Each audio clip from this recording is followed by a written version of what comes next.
Vous êtes sur TV5 Monde, soyez les bienvenus dans ce nouveau numéro de Kiosque. Ravi de vous retrouver. Au sommaire, ce dimanche, Saad Hariri rentrera à Beyrouth mercredi. Exfiltré de Riyad via Paris, le Premier ministre libanais va-t-il officiellement démissionner? Les Libanais ont-ils leur destin entre leurs mains? Le Liban, au cœur de la guerre d'influence entre l'Arabie Saoudite et l'Iran, faut-il craindre un conflit entre le Hezbollah, soutenu par Téhéran, et Israël qui se rapproche de Riyad?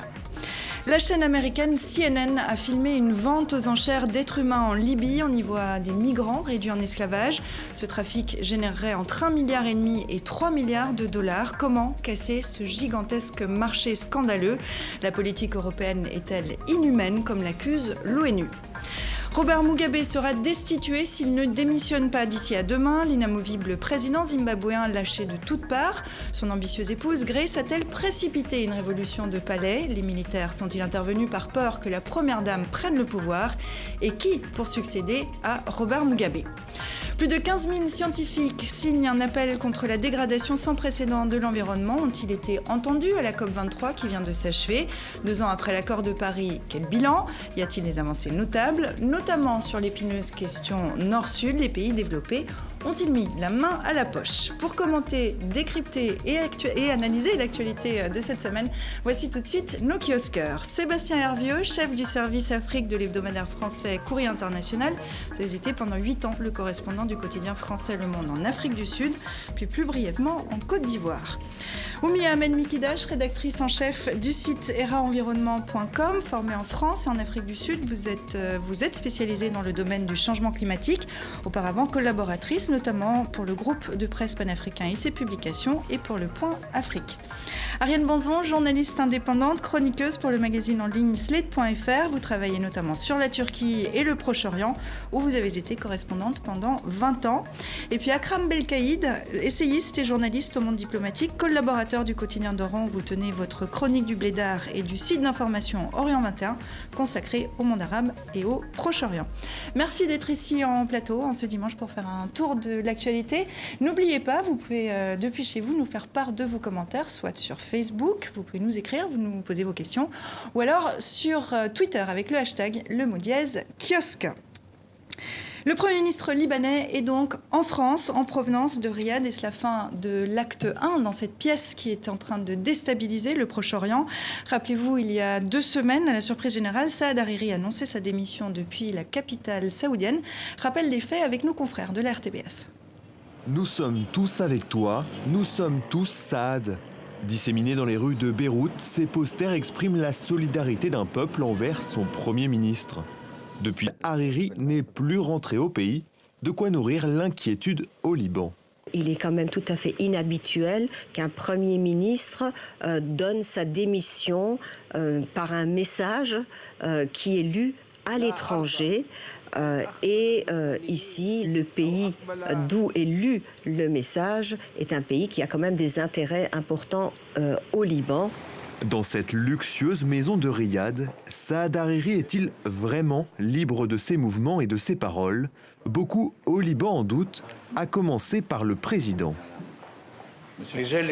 Pour la première fois, nous devons faire face à la démission d'un Premier ministre alors qu'il est retenu prisonnier à l'étranger. Une version démentie par le principal intéressé. Je peux rentrer au Liban ce soir, demain, je suis libre de voyager. Voyager oui, mais pas tout de suite vers le Liban. D'abord, par son hospitalité, Paris tente de désamorcer la crise libanaise, du moins de façon temporaire. Ce n'est pas une présence de Hariri en France, dans un pays où il semble qu'il soit libre, qui va régler le problème au Moyen-Orient. Une région qui, à l'image du Liban, est plus que jamais tiraillée par la lutte d'influence que se livrent l'Arabie Saoudite et l'Iran. Et Saad Hariri a été exfiltré, on peut dire ça, d'Arabie Saoudite. Il est arrivé hier samedi à Paris. La diplomatie française était absente depuis longtemps au Proche-Orient. Pourquoi la France joue les médiateurs aujourd'hui au Liban ? La France a toujours eu un rôle principal vis-à-vis du Liban, sans remonter à l'époque du mandat, ensuite les différentes périodes des guerres successives au Liban.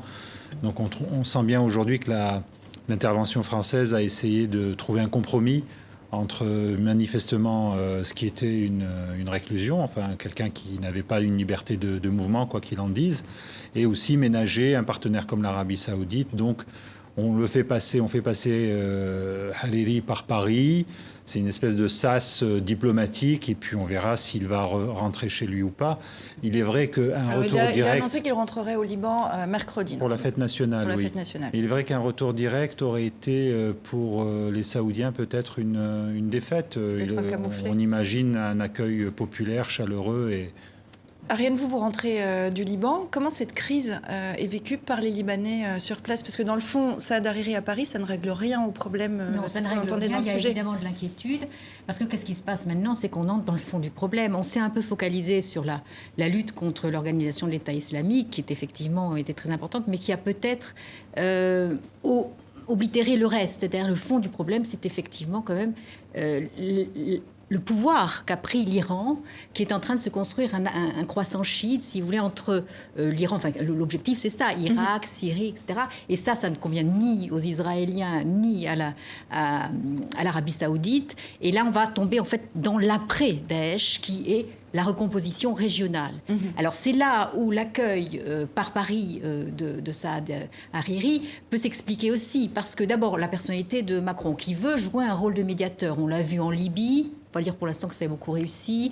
C'est son personnage, c'est en même temps. Vous savez, il est très comme ça, essayer de concilier. Bon, ça c'est dans la personnalité. Et puis surtout, il veut reprendre un rôle au Proche-Orient. Ils n'ont aucun rôle.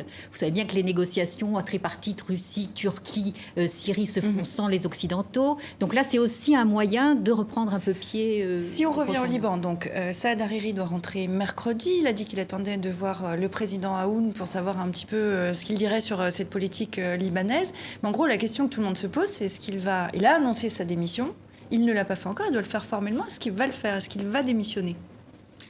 Mais sa démission créerait une crise institutionnelle dans un pays qui peine, qui n'est en phase de stabilisation que depuis 1 an. Donc ça va aggraver la situation.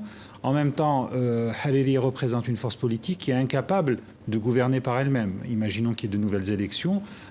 Encore une fois, Hariri connaît les équilibres de son propre pays. Il sait que, qu'on le veuille ou non, un parti comme le Hezbollah est incontournable actuellement au Liban. Donc c'est quasiment insoluble pour lui. Et l'Arabie Saoudite, dans cette situation-là, joue le rôle, je dirais, d'incendiaire une nouvelle fois. C'est-à-dire que non content d'avoir mis le Yémen sans dessus-dessous depuis 2 ans, on voit aujourd'hui que ce qui est visé, c'est un consensus fragile au Liban, mais qui inquiète énormément aujourd'hui les Libanais, parce qu'ils savent très bien que si demain l'accord auquel on est arrivé il y a 1 an pour trouver un président de la République, les coalitions sont fragiles au Liban, mais celle-là peut-être plus. C'est la voie ouverte à toutes les possibilités, y compris de nouveaux affrontements. Sébastien, vous vouliez intervenir? Oui, Courrier International fait sa une cette semaine sur justement cette marche vers la guerre, marche à la guerre entre l'Iran et l'Arabie Saoudite. Et la question qu'il faut peut-être se poser aussi, c'est est-ce que l'Arabie Saoudite, à nouveau, est en train de réussir, ou plutôt sans doute d'échouer en instrumentalisant plutôt ce qui se passe au Liban. On a vu qu'au Yémen, ils avaient de grosses difficultés pour essayer d'imposer leur vue avec le gouvernement central. On a vu que ce qu'ils ont tenté de faire par rapport au Qatar, ça avait été aussi perçu où finalement ils pensaient réussir à isoler le Qatar, ils n'ont pas franchement réussi.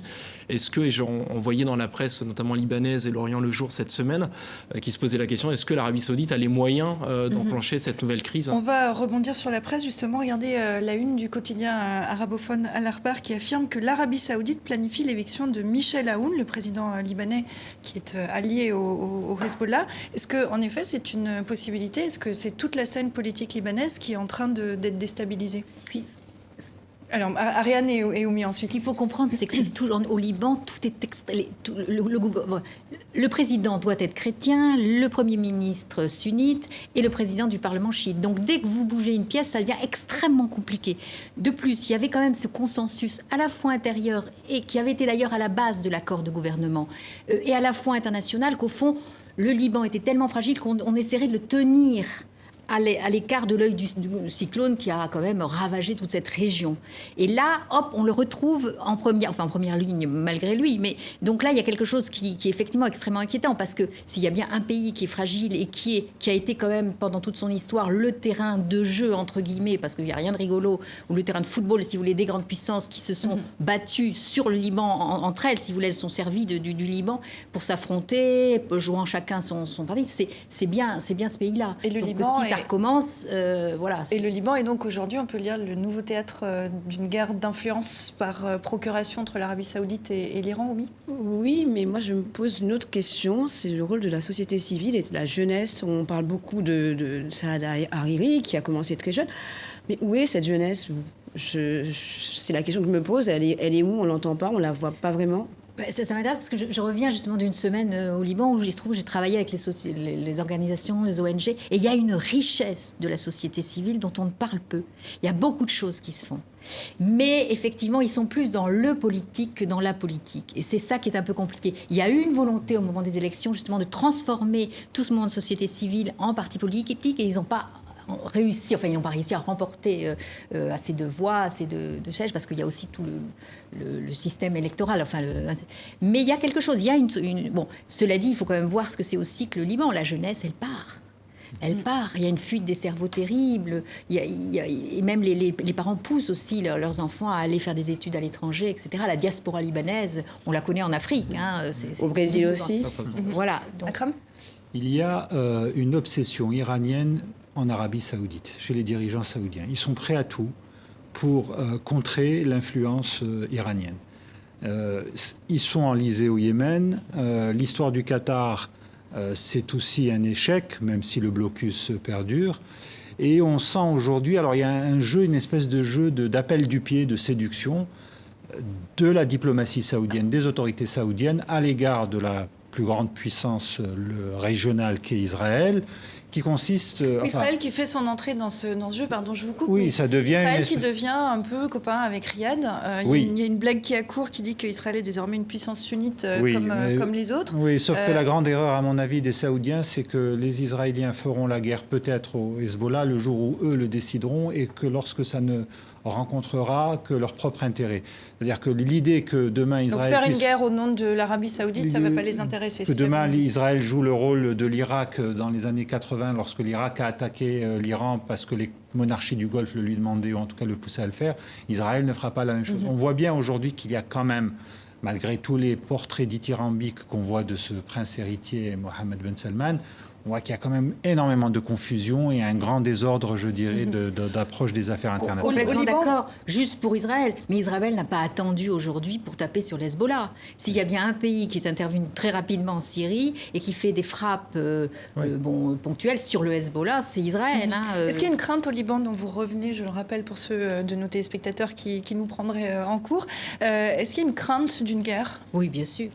Bien sûr, mais c'est un pays qui... D'abord, c'est un pays qui n'est pas en paix. Il est en guerre contre Israël. On parle souvent... Mais il y a toujours... il y a eu des conflits très durs. Ça fait quelques années que le pays est à peu près stabilisé. Est-ce que là, il y a vraiment la crainte d'une guerre entre Israël et le Hezbollah qui en 10 ans, a complètement accru sa place, en fait? Oui, non, mais il y a cette inquiétude, effectivement, qui... On le voit bien dans la presse israélienne. Le motif d'inquiétude, c'est ce Hezbollah qui, depuis 2006, puisque c'est la date a beaucoup progressé en termes d'opérations stratégiques. Il ne faut pas oublier que ils sont en Syrie. 3, armement multiplié par 10. Il y a une... Mais le drame du Liban aujourd'hui, c'est qu'on est encore une fois, on revient au point zéro de tout ça, c'est le refus des Saoudiens d'accepter l'idée, comme le leur avait presque enjoint Obama à l'époque, c'était de trouver un accord stratégique et définitif avec l'Iran.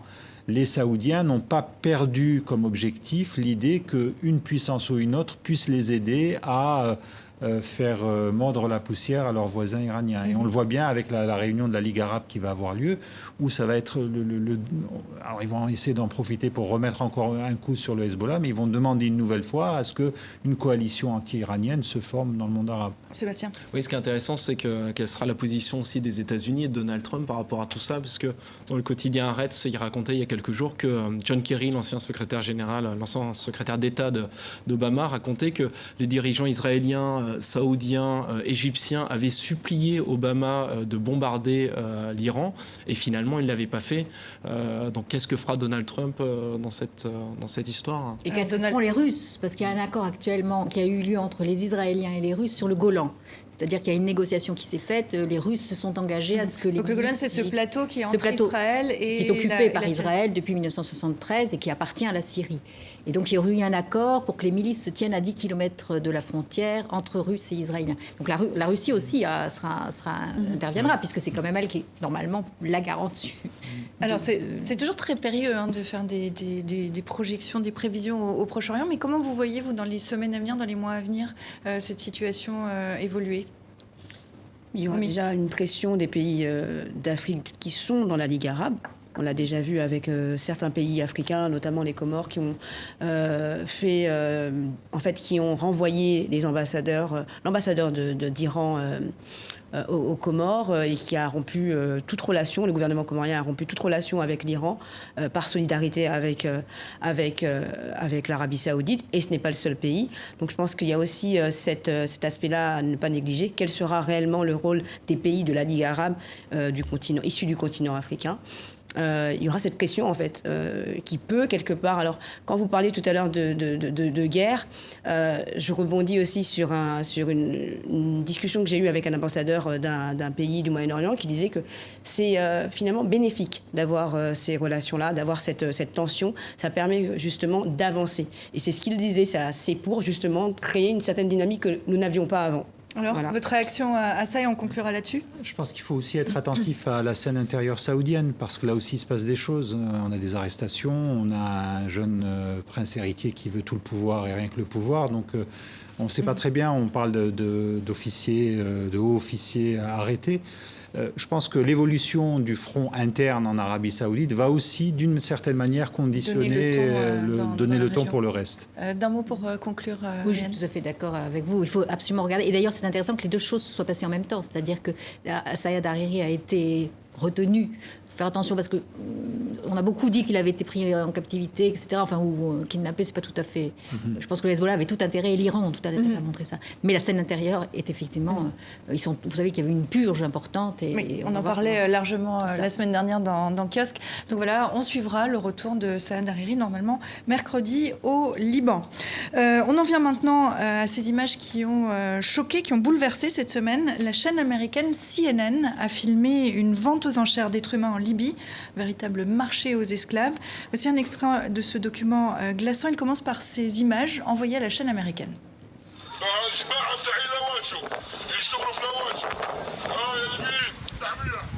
A man addressing an unseen crowd. Big strong boys for farm work, he says. 400. 700. 700? 800. The numbers roll in. These men are sold for 1,200 Libyan pounds, $400 apiece.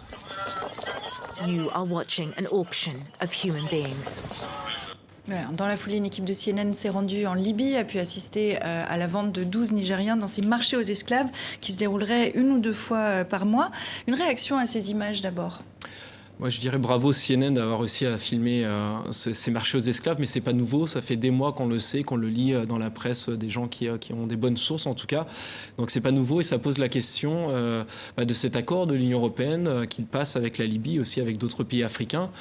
Et on a le sentiment que l'Union européenne prend la Libye comme une solution, alors que c'est sans doute peut-être un problème. Et ce qui est vu comme une solution à court terme pourrait être vraiment un problème à moyen long terme.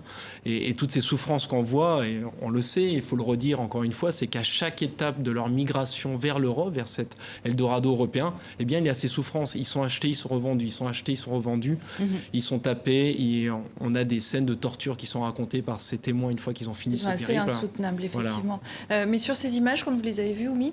C'est scandaleux. C'est scandaleux parce qu'on retourne en arrière et c'est vrai que ça existe.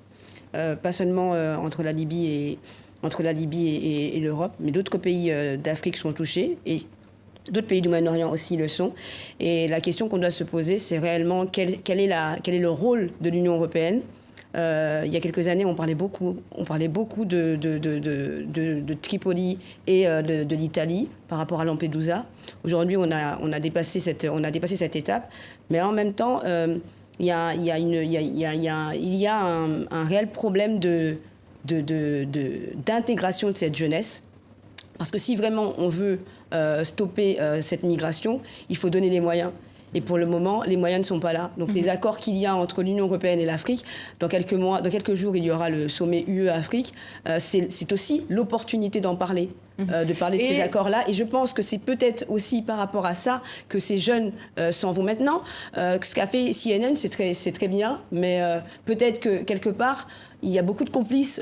Comment CNN s'est approprié cette vidéo. De nombreuses personnes se plaignent. La diaspora africaine à Paris s'est plaint hier. Il y a beaucoup de manifestations.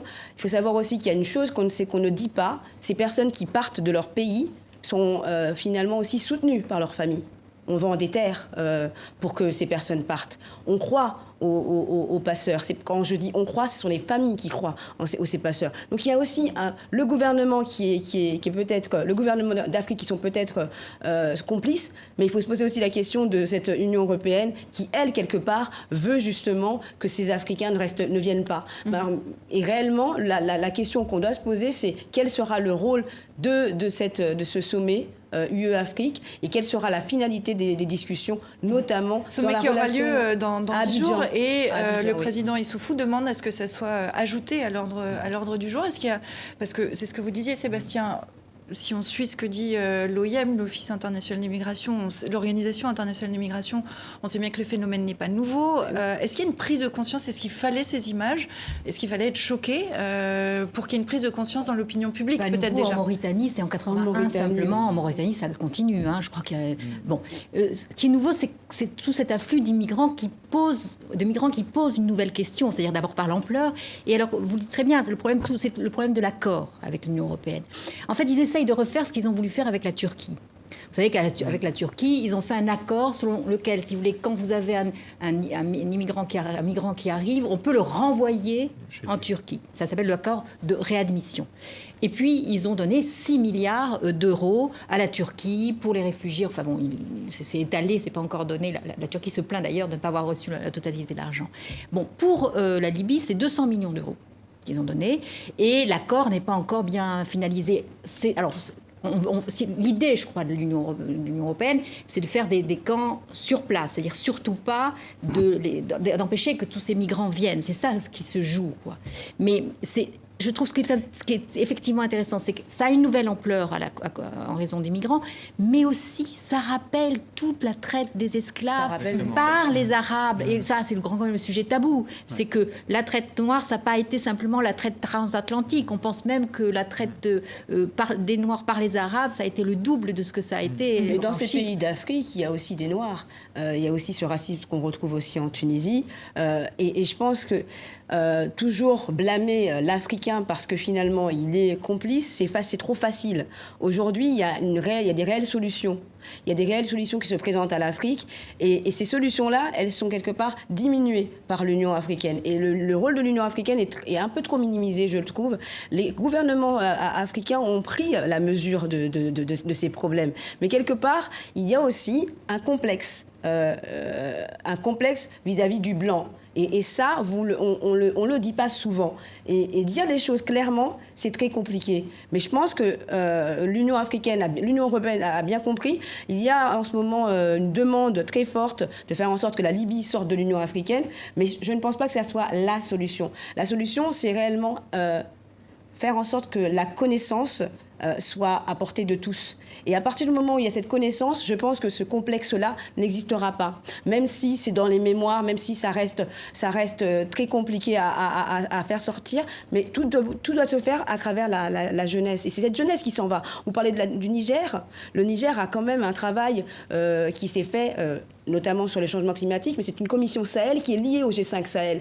Si aujourd'hui, le financement se fait par rapport à cette commission, peut-être que la solution des migrations pourra finalement être trouvée. Mais comment faire si, quelque part, on dissocie toutes les commissions, tous ces accords? On n'essaye pas de lier... Il faut une solution qui soit globale. Et c'est une solution qui doit venir du Nord et du Sud. Du Nord et du Sud, avec quelque part... Alors, il y a eu, par exemple, cette réunion, Angela Merkel, qui a reçu un certain nombre de présidents africains, qui, elle, dit, eh ben voilà, il faut apporter des investissements en Afrique pour que la jeunesse reste là-bas, etc.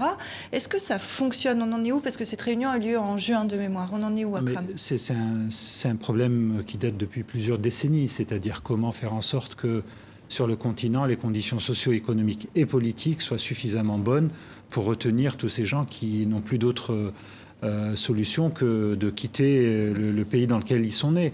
On n'a pas arrêté de dire que l'Afrique et le continent africain étaient l'avenir en termes d'économie, et puis on voit bien que les gens continuent à partir. Même, y compris au Maghreb, les gens continuent à partir.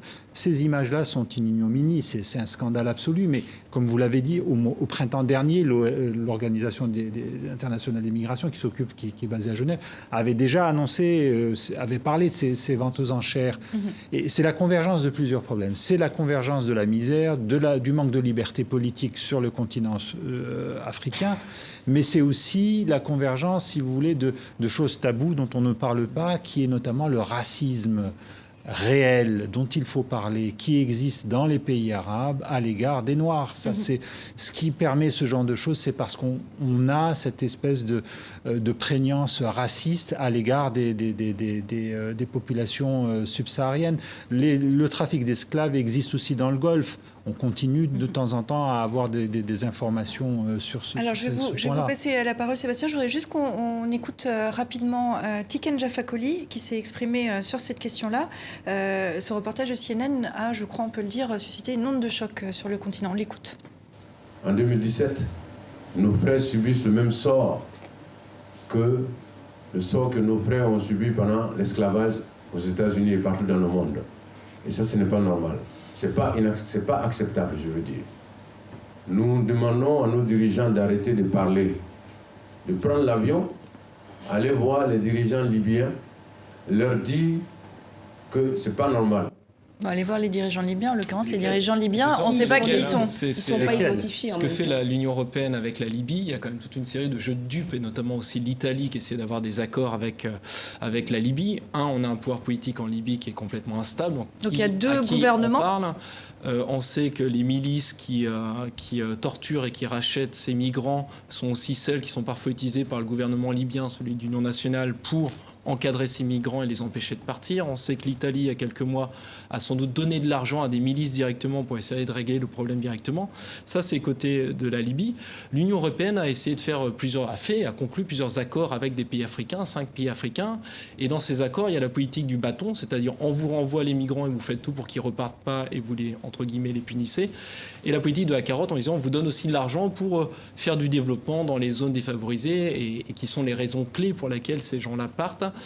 Et il faut aussi se poser la question des gouvernements africains qui récupèrent une partie de l'argent mais ne font pas justement ce développement. On n'essaie pas de développer des zones qui sont défavorisées dans une partie de leur pays pour toute une série de raisons. Donc les responsabilités, elles sont évidemment multiples, mais il ne faut pas oublier que les racines du problème, elles sont là. On a toute une série d'endroits dans certains pays qui ne sont pas développés, et tant qu'ils ne se seront pas développés...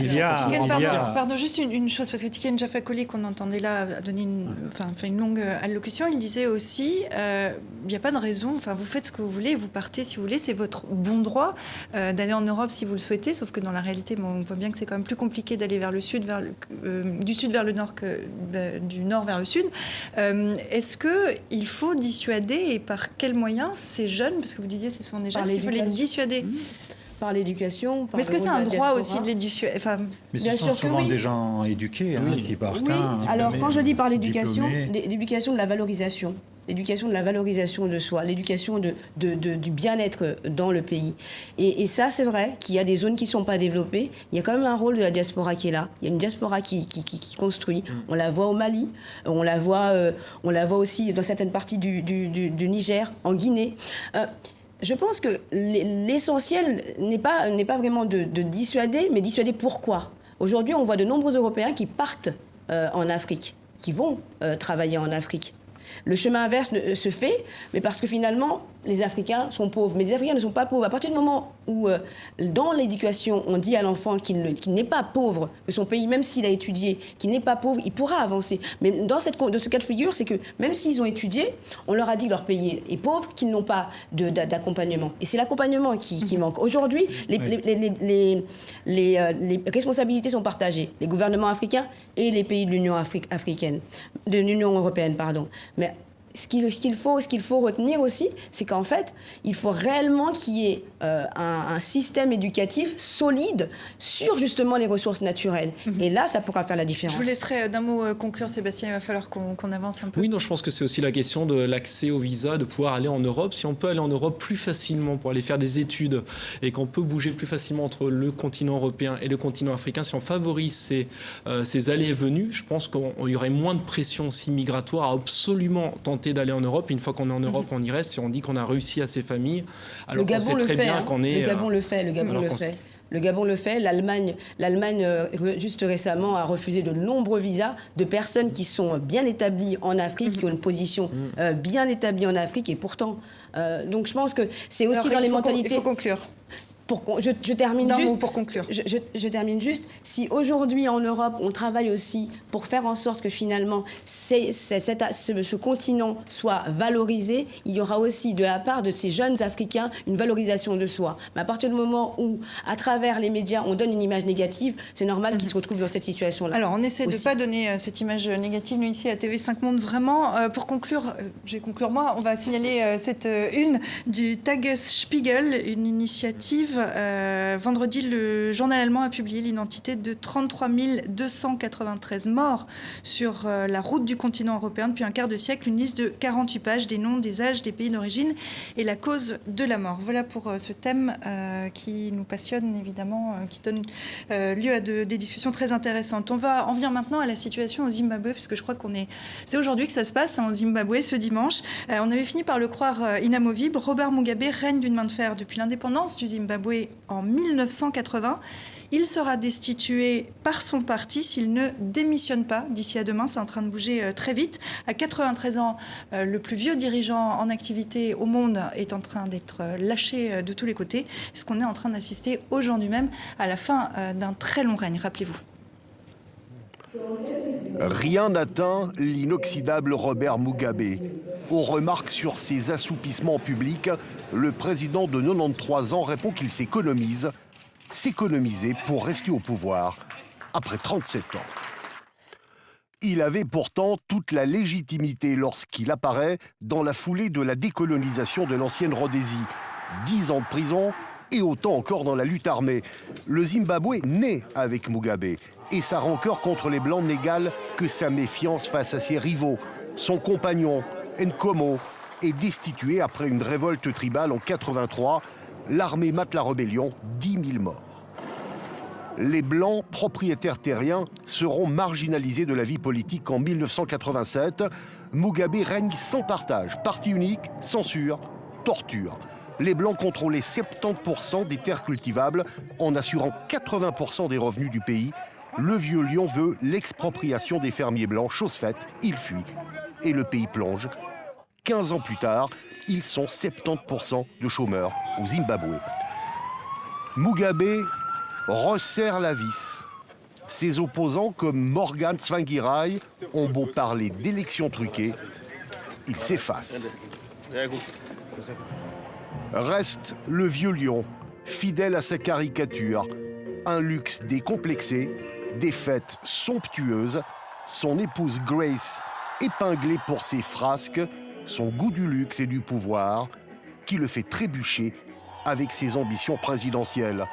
Alors, il a, je le rappelle, jusqu'à demain pour démissionner. Robert Mugabe, au moment où nous enregistrons cette émission, est en train de s'entretenir avec l'armée. Tout à l'heure, il a été destitué de la présidence de son parti. Sa femme, Grace aussi, qui est au cœur de tout cet imbroglio zimbabwéen. Est-ce qu'il va démissionner? Est-ce qu'il a le choix? Ou est-ce qu'il peut se maintenir encore au pouvoir, lui qui y est depuis 37 ans?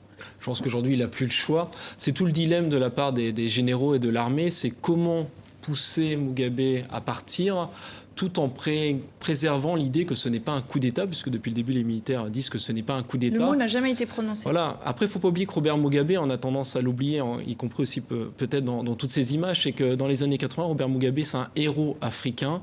C'est le Nelson Mandela avant l'heure. Et c'est quelqu'un qui a gardé... Voilà, on dit du triomphe à la chute, mais il faut toujours garder ça à l'esprit pour comprendre ce qui se passe au Zimbabwe. Sinon, on passe à côté de certaines choses. Ça pose la question de ses soutiens aussi, puisqu'il ne faut pas oublier que... Donc c'est exactement ce que vous disiez, c'est-à-dire que c'est un héros national qui rentre au moment de l'indépendance du pays. Aujourd'hui, on le voit comme un despote, ce qu'il est aussi. Est-ce qu'il est les deux à la fois? Est-ce qu'il a encore des soutiens? Mais il n'aurait jamais pu se maintenir au pouvoir de la sorte sans avoir une assise. Lorsqu'on parle du dictateur, on a souvent tendance à croire qu'ils sont seuls, alors qu'ils ont une clientèle, un système, des gens qui ont été ses compagnons de route, des gens qui sont devenus sa clientèle au fur et à mesure, parce que c'est quelqu'un qui a toujours joué, y compris à l'intérieur de son parti, sur un courant et un autre. Donc voilà, aujourd'hui, ce qui pose problème, c'est comment le faire partir sans casser, je dirais, la structure qui le soutenait depuis, y compris après la crise avec les fermiers blancs de 2008. La structure, c'est quoi? C'est le parti? Rien ne bouge à ce niveau-là? On a un parti-État, la ZANU-PF, qui a énormément d'intérêts économiques, puisqu'il y a un grand contrôle de l'économie par ce parti-là. Il y a aussi ces généraux qu'on a voulu, en fait, pour résumer, il y a eu une bataille entre factions, entre deux factions dans ce parti d'État. Oui, on va revenir un peu sur ce qui a provoqué cette crise. Revenons là-dessus. Voilà, non, je pense que c'est ça la question clé, puisqu'on n'est pas dans un coup d'État où tout d'un coup on a l'opposition qui prendra le pouvoir. On est dans une sorte de révolution de palais ou un coup d'État dans le parti qui contrôle le pays. Et il y a deux factions. Il y avait la faction historique qui est celle des vétérans de guerre et qui a soutenu Mugabe quasiment depuis le début, qui petit à petit savait que le jour où Robert Mugabe partirait, c'est eux qui naturellement prendraient le pouvoir et prendraient la suite. Et ils ont été très surpris par la montée en puissance de la femme de Robert Mugabe, Grace Mugabe, qui a été à la tête d'une autre faction, d'une génération de militants beaucoup plus jeunes. Et c'est cette bataille qui s'est jouée. Finalement, Robert Mugabe aujourd'hui va tomber... C'est Grace Mugabe qui est détestée. Je rappelle que vous avez vécu en Afrique du Sud, vous connaissez bien le Zimbabwe. Elle est très impopulaire. Elle est violente, elle est brutale. Est-ce qu'on peut dire aujourd'hui que c'est finalement un coup d'État ou un coup de force contre la Première Dame plus que contre Robert Mugabe? Clairement, Robert Mugabe tombe à cause de sa femme. Ça, je pense que c'était... Sans sa femme, il aurait pu se maintenir encore? Il aurait pu durer encore un peu plus longtemps, le temps que ses forces... Elle n'a pas cette légitimité dont vous parlez du mouvement de libération. Moi, j'étais dans les années 80, j'ai vu Mugabe à l'époque. Bon, l'état de grâce n'a pas duré très longtemps. Il est arrivé en 80, en 83 déjà, il s'est affronté à son opposition, enfin à Nkomo, ensuite avec les Blancs dès 87. Enfin, donc ça a été assez rapide. Mais c'est vrai qu'il avait cette image, et c'est aussi la raison pour laquelle les pays africains n'ont pas été les premiers à le pousser, à lui dire il faut que tu... À commencer par Zuma, dont la femme souhaite également prendre la succession. Zuma étant le président de l'Afrique du Sud, dont la femme souhaite également prendre la succession. J'ai fait une petite liste des pays africains où le chef de l'État est en place depuis au moins 25 ans. Je ne parle même pas de Bouteflika, 18 ans, je parle 25 ans, ce qui est beaucoup. Eh bien, il y a quand même 6 États africains, dont les chefs Tchad, Cameroun, Ouganda, Érythrée, Guinée et Soudan. Là, vous avez des hommes qui sont installés depuis 25 ans ou plus, certains 30 ans, etc. Donc, c'est une tradition. Comment? Guinée équatoriale. Oui. Je suis plus sur l'après-crise. J'étais au Zimbabwe il y a quelques années, notamment à Victoria Falls. J'étais assez étonnée en fait de voir que les Blancs travaillent bien avec les Noirs. Tout ce que disait Mugabe en fait était le contraire de ce que je voyais. Et j'ai parlé avec la jeunesse du Zimbabwe. Je suis en contact avec la jeunesse zimbabwéenne et Je pense que c'est ça, en fait, qu'il faut se poser la question maintenant. C'est quel sera l'après Mugabe et comment cette jeunesse se comportera. Est-ce que cette jeunesse partira en Angleterre? Elle est déjà partie. Est-ce qu'elle partira, en 3 Angleterre, millions de Zimbabwéens qui sont partis. En Afrique du Sud, énormément. En Afrique du Sud, sont revenus. C'est eux qui ont les prébendes. Vous posez une bonne question, c'est celle de la succession. Normalement, c'est le vice-président destitué qui va prendre la tête du parti, qui est annoncé comme candidat de la ZANU-PF pour l'élection présidentielle de 2018. C'est un changement dans la continuité, parce qu'on dit de lui que c'est un peu l'homme des bases œuvres de Mugabe. C'est ça qui est assez paradoxal. Emerson Mnangagwa, c'est quand même celui qui orchestre ce massacre de 20 000 personnes en janvier 83. Voilà. Il ne faut pas oublier qui c'est. Ce qui était assez étonnant, c'est de voir ces images hier de dizaines de milliers de personnes, peut-être 100 000, 150 000, dans les rues, célébrer et poussant Mugabe à partir. Et en même temps, il faut se poser la question de la suite, parce que je pense qu'il y avait on est content de changer d'air, aux Zimbabwe, les Zimbabwéens seront contents de changer d'air, mais pourquoi, si on a toujours la ZANU-PF et les militaires au pouvoir? Ce qui peut changer, c'est qu'on ait la même situation, mais avec une ouverture économique, puisqu'on sait que cette faction-là était énormément en discussion avec plein d'investisseurs occidentaux, des investisseurs chinois, des investisseurs sud-africains. Donc on pourrait avoir une ouverture économique et ça pourrait aller un peu mieux dans un pays où il y a un gros manque de développement. Parce que là, on parle d'un pays où, rappelons-le, il y a près de 90% de la population active qui est au chômage, un pays qui est classé 154e sur 188 pays au classement 2016 de l'indice de développement humain, hyperinflation, il y avait des billets laissez-moi le relire, 1 billion de dollars. Ça paraît complètement invraisemblable. Comment il a un atout, si je puis dire, c'est qu'il n'y a pas trop de conflits religieux. Oui. C'est majoritairement un pays chrétien. Et là, il y a une continuité, c'est-à-dire que l'Église catholique a joué un grand rôle dans les années 80 avec ça. Et elle continue, je crois qu'il y a un médiateur qui est dans cette crise. Que Robert Mugabe a refusé. Mais sur les questions économiques, comment on vit à Harare aujourd'hui? Vous vous y êtes rendu plusieurs fois récemment. Oui, après, c'est toujours, quand on voit ce taux de chômage à 90%, vu d'ici, on se dit, mais comment ils font en fait? Et en fait, c'est 90% d'emplois formels. Et évidemment, la plupart des gens vivent soit de l'agriculture vivrière, soit vendent 3 pommes, 2 mangues par-ci par-là, donc on s'en sort quand même. Mais la question, c'est l'avenir. Vous parliez de la jeunesse. Cette jeunesse, elle est... Dans les années 80, Robert Mugabe met énormément d'argent pour l'éducation. Et on a des gens qui sont très bien formés. Moi qui ai vécu longtemps en Afrique du Sud, je voyais très bien la différence dès que je traversais la frontière.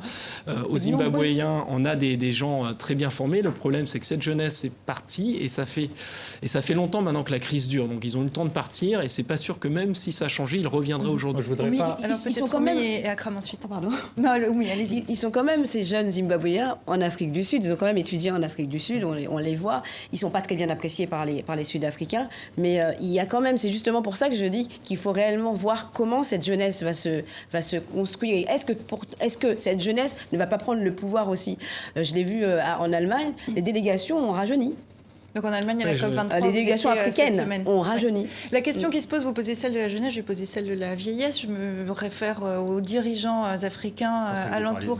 Non, pas de vous, je ne me permettrai pas. De ces dirigeants africains qui doivent scruter ça d'un œil un peu circonspect. Est-ce que ça peut ouvrir les vannes à d'autres putsch ou coups de force mais on le voit bien dans la réaction des dirigeants, c'est qu'ils ne veulent absolument pas que Mugabe s'en aille comme ça, que ce soit Zuma ou les autres. On prend le cas du Cameroun, etc. En Afrique, on a tout de même un vrai problème d'alternance et d'acceptation de fin d'échéance électorale. On a plein de dirigeants qui promettent qu'ils se retireront au bout de 2 mandats et puis qui trafiquent ensuite les constitutions. Mais pour terminer avec Mugabe, je dirais que, on ne va pas le défendre pour son bilan qui est quand même catastrophique, mais il faut tout de même rappeler que il a aussi été le résultat d'une période, c'était l'affrontement Est-Ouest, l'ancienne puissance coloniale, les Britanniques ne l'ont pas beaucoup aidé malgré les promesses après l'indépendance, sur la question des terres notamment. Les fermiers blancs qu'on présente souvent comme étant des victimes ont aussi leur responsabilité dans le refus du partage des richesses. Je dirais que pour moi, ça illustre les cas tragiques de décolonisation, de post-décolonisation dans des pays qui n'ont pas pu tenir les promesses de l'indépendance. Donc on peut parler vraiment d'un mot oui, non. On assiste là aujourd'hui, ce dimanche, peut-être demain lundi, où on attend sa démission, à la fin du long règne de 37 ans de Robert Mugabe. C'est vraiment la fin de l'ère Mugabe, ça c'est sûr. La question c'est qu'est-ce qu'il y aura après. Et sur l'Afrique en général, Effectivement, il y a encore des présidents africains qui trichent, qui s'arrangent pour garder le pouvoir, mais ça se voit de plus en plus. Et on l'a vu au Gabon, où Ali Bongo est toujours au pouvoir, mais ça s'est vraiment vu qu'il avait complètement triché. Au Kenya, ça s'est vu qu'il avait triché, même s'il a nouveau réélu le président Kenyatta. Au Togo, ça bascule aussi. Au bout de 50 ans de dynastie familiale, cette jeunesse, elle est là, elle pousse. Au Cameroun, on voit bien que dans les régions anglophones, c'est peut-être ce qui fera tomber le président Paul Biya. Donc ça bouge, ça avance, et avec les réseaux sociaux, ça se voit de plus en plus. Et c'est un continent qui bouge, dont la jeunesse fait bouger, effectivement. Je vous propose qu'on passe à une autre actualité de la semaine. Je le disais à l'instant, vous étiez à la COP23 à Bonn. Il y a cette inquiétude, évidemment, sur l'environnement. Lundi, initiative à l'ampleur inédite, plus de 15 000 scientifiques se réunissent pour signer un appel contre la dégradation sans précédent de l'environnement. Ils se sont basés sur 9 indicateurs dont l'évolution est suivie depuis 1960. Constat accablant, seul l'ozone est au vert. Il sera bien trop tard, ont-ils prévenu, en pleine 23e conférence climat de l'ONU, la COP23 à Bonn. Des danseurs fidjiens devant les négociateurs des accords climatiques la semaine dernière à Bonn pour ouvrir la COP23. Tout un symbole alors que les îles Fidji sont menacées de disparaître sous les eaux. Le dérèglement climatique toujours plus présent. Voici la concentration de CO2 dans l'atmosphère, représentée depuis l'an 1000. L'augmentation est vertigineuse depuis la seconde révolution industrielle du milieu du 19e siècle. 2016 a battu de nouveaux records de température. 2017 pourrait faire pire selon les experts. En témoignent les épisodes de sécheresse cet été. Une planète plus chaude, des calottes glaciaires qui fondent. Résultat, le niveau de la mer grimpe et de plus en plus vite, plus 3,2 mm par an entre 1993 et 2014. Une urgence climatique qui suscite parfois la colère. Devant la COP23 à Bonn, des manifestants affichent leur indignation. D'autres appellent à une mobilisation générale. De la prise de conscience à l'action, c'est aussi ça l'enjeu de ces conférences sur le climat. Alors, Oumi, est-ce que cet appel des 15 000 scientifiques a eu un effet sur cette COP23 ? Est-ce qu'il a été entendu ? Non, pas vraiment. C'est inquiétant ? Oui, parce que les États-Unis se prononcent pour se retirer, mais en même temps, ce qui n'est pas inquiétant, c'est que les petits États insulaires ont fait entendre leur voix. Et ça, c'est un point positif. Aujourd'hui, la COP23, ce n'était pas une COP où il devait y avoir de grandes décisions. Les décisions sur réellement le financement des 100 milliards par an d'ici 2020 vont être discutées en 2018. Lors de la COP24. Ce qui s'est discuté à la COP23, c'était plutôt le fonds d'adaptation et les pertes et dommages qui touchent les pays les moins avancés, notamment donc les petits États insulaires en développement, et les pays du groupe 77 plus la Chine, et bien entendu le groupe Afrique. Ils se sont battus pour cette question-là, sur l'adaptation et sur les pertes et dommages, et ils ont eu justement gain de cause. C'est quoi le bilan de cette COP23 ? Demi-victoire, on va dire, pour les pays en voie de développement. Une demi-victoire dans la mesure où ils ont quand même été écoutés par rapport à ces questions d'adaptation au changement climatique. C'est vrai que les contributions, encore une fois, on revient au rôle de l'Union européenne, qui, elle, n'a pas ratifié l'amendement de Doha, visant justement à réduire les gaz à effet de serre. Et c'est encore une fois à l'Union européenne de montrer la voie, puisqu'on le disait à l'issue de la COP22, ça sera l'Union européenne qui va prendre le dessus par rapport aux États-Unis. C'est ce qui se disait. Aujourd'hui, l'Union européenne est encore en retrait, dit vouloir ratifier justement cet amendement, mais ne l'a toujours pas fait. Donc aujourd'hui, les négociateurs restent un peu sur leur faim concernant cet aspect-là. Et sur le rôle des États, parce que, encore une fois, comme les États-Unis s'en vont, veulent partir, il y a quand même des États américains qui ont une position contraire à celle du président Trump, qui veulent justement faire partie des négociations. Ça, c'est un autre point qui n'a pas été accepté pendant la COP23. Sur les États-Unis, qui donc ont confirmé leur retrait pour 2020 de l'accord de Paris, ils l'ont confirmé à Bonn. Comment ça a été perçu ? Ça a été un coup pour le moral ? Tout le monde s'y attendait ? Est-ce que l'accord de Paris s'en tire bien après ce retrait américain ? Ils ont fait un événement parallèle sur le renforcement des énergies fossiles. C'était une sorte de provocation. Oui. Ils ont réaffirmé encore leur position contre justement les pertes et dommages pendant les négociations, pendant la première semaine. C'est pas vraiment une surprise parce qu'on voit encore une fois pendant la COP23, on a vu les États, les États comme les États de la Californie venir et dire que nous, on était là pour justement faire changer la donne. Il y a eu après le discours du président Macron qui lui aussi a souligné l'importance des États, mais encore une fois, ces États ne sont pas dans les négociations. Et c'est cette question-là qui, elle, quelque part, devrait être reposée aujourd'hui parce qu'on parle encore une fois de l'Afrique. La coalition des nations à forêt, des nations, la REN Alliance Forest, en fait c'est la coalition des forêts tropicales qui justement regroupe 52 pays, dont des pays d'Afrique, dont le bassin du Congo, n'a pas eu justement voix au chapitre. Sur l'Afrique justement, comment c'est, parce que on oppose toujours les pays du Nord, les pays du Sud sur la question du financement notamment. Comment c'est suivi justement ces rendez-vous, la COP22, la COP23, la COP24 l'an prochain? Le président de Guinée, Alpha Condé, l'a redit à la fois dans un discours qu'il répète quasiment, que d'autres pourraient répéter chaque année en disant que voilà, si on remporte pas cette bataille-là, on n'aidera pas l'Afrique à se développer. Moi, je me rappelle d'un long reportage que j'avais fait à Madagascar. C'était incroyable, Madagascar qui pèse pour rien dans les émissions, subit de plein fouet, mais vraiment tous les changements climatiques. Ça va du cyclone à l'érosion, tout. Et il y avait une grande attente par rapport au financement et on espère que tout ce qui a été dit sera concrétisé. Et c'était surtout ça la question qui était posée. Pour l'instant, seule l'Allemagne a fait des promesses concrètes. 50 millions d'euros pour l'adaptation. Le gros problème qui se pose, c'est qu'à la COP21, il y a eu en fait une présentation, en amont de la COP21, il y a eu une présentation des contributions nationales qui ont été présentées par les pays d'Afrique. Aujourd'hui, pour la mise en œuvre, on demande aux Africains de le faire. L'Afrique n'a pas l'argent, mais en même temps, les pays du Nord ne lèvent pas le petit doigt pour justement mettre en œuvre leur contribution nationale ou élever leur ambition, leur niveau d'ambition. Donc c'est vrai que c'est paradoxal et selon la société civile, il y a un réel déséquilibre entre ce que demande l'Union européenne et les pays du Nord en général et ce que font les pays du Sud. On a eu un bon exemple, un cas pratique pour dire ça comme ça cette année qui a été marqué par des événements climatiques exceptionnels, notamment dans l'Atlantique, dans les Caraïbes, cet ouragan Irma qui a été dévastateur, qui a touché à la fois des pays pauvres, à la fois des pays plus riches. Est-ce qu'on a eu là un premier exemple de cette cassure peut-être que crée le climat ? Oui, et ça pose encore une fois la question de la préparation, parce qu'aujourd'hui tout le monde est presque d'accord pour dire que l'objectif, le fameux objectif des 2 degrés d'augmentation n'est pas et ne sera pas atteint, puisqu'on continue à polluer allègrement aux États-Unis, mais aussi dans d'autres régions du monde, la Chine et les pays du Golfe.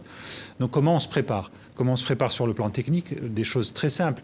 Vous êtes une ville du Maghreb, par exemple. Est-ce que vous changez ou pas vos canalisations de rejet des eaux usées ? Parce que si demain vous avez des événements extrêmes, vous risquez d'avoir des inondations. C'est des questions qui se posent déjà au nord. Il y a des villes qui le font. Dans les pays du Sud, il n'y a pas d'argent et parfois il n'y a même pas la réflexion qui accompagne ça. Et on pense toujours que les épisodes extrêmes, c'est pour le voisin. Sauf qu'on commence à avoir, y compris par exemple en Méditerranée, au sud, des tornades, des sécheresses et des épisodes. Et c'est ce qui est annoncé pour les années à venir. Rendez-vous en décembre 2018 à Katowice, je crois qu'on prononce ça comme ça. En Pologne, oui. En Pologne, ça sera pour la COP 23. Et puis un sommet international sera organisé à Paris dans moins d'un mois pour faire un point sur l'avancée sur l'accord de Paris. On va passer à la semaine de Dilemme en dessin pour conclure, comme toujours, avec plusieurs thèmes qu'on a abordés dans l'émission aujourd'hui. Vous allez le voir, Saad Hariri a répondu très vite à l'invitation du président français Emmanuel Macron de quitter Riyad pour la France. Je n'ai pas eu le temps de me changer, se désole le Premier ministre libanais dans son uniforme de prisonnier. Au Zimbabwe, fin de parcours pour Robert Mugabe, à qui un militaire botte le train. J'ai toujours rêvé de quitter le pouvoir les pieds devant, dit celui qui se voyait bien rester au pouvoir jusqu'à ses 100 ans. Un dilemme plus sombre, l'Europe décidée à réduire le flux migratoire. Regardez ce centre de détention surpeuplé, il a la forme du continent africain. Le Venezuela en état de quasi-faillite après des années de crise économique. Lundi, le président Nicolás Maduro a convoqué tous les créanciers du pays pour éviter le défaut de paiement tant redouté. En vain, 25 minutes d'échange et au final, pas d'accord. Et enfin, après les pains, le Christ multiplie les millions. S'extasie cet amateur d'art devant un tableau de Léonard de Vinci représentant Jésus. Le Salvator Mundi s'est adjugé mercredi à plus de 450 millions de dollars, record absolu. D'un mot, oui, non, c'est scandaleux ? Ça vous choque, Akram, le montant, ce montant-là? C'est un placement. C'est un placement. Oumi? Spéculation. Oumi, rapidement? Pareillement. Pareil. Tout le monde d'accord? Oui, c'est le marché de l'art. Hein. C'est le marché de l'art. Très bien. Bon, on terminera là-dessus. Je vous remercie d'être venu dans le kiosque ce dimanche. Le marché de l'art, on aura peut-être l'occasion d'en parler la semaine prochaine. Tiens, ça sera un bon thème. Je vous donne rendez-vous dimanche prochain. Et d'ici là, comme toujours, vous nous faites part de vos commentaires, de vos questions sur les réseaux sociaux, Facebook, Twitter. À dimanche prochain.